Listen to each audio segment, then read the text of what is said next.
بسم اللہ الرحمن الرحیم۔ آج کا سوال ہے کہ نماز میں اعوذ باللہ من الشیطان الرجیم اور بسم اللہ الرحمن الرحیم پڑھنے کا کیا حکم ہے؟ تو اس کا جواب یہ ہے کہ ہمارے نزدیک سنت طریقہ یہ ہے کہ دونوں ہاتھ ناپ کے نیچے رکھنے کے بعد ثنا پڑھے، پھر تعوذ پڑھے، یعنی اعوذ باللہ من الشیطان الرجیم پڑھے۔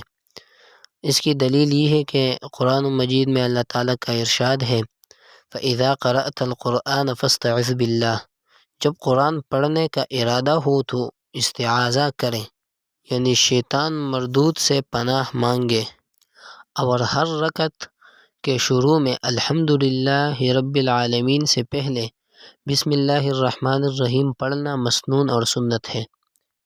احناف اور حنابلہ کے نزدیک اعوذ باللہ اور بسم اللہ خواہ جہری مز ہو یا سری مز ہو، دونوں میں آہستہ آواز سے پڑھیں۔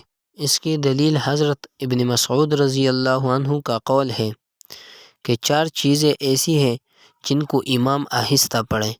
نمبر 1 تعوذ یعنی اعوذ باللہ من الشیطان الرجیم۔ نمبر 2 تسمیہ یعنی بسم اللہ الرحمن الرحیم۔ نمبر 3 تحمید یعنی ربنا لک الحمد، اور نمبر 4 آمین۔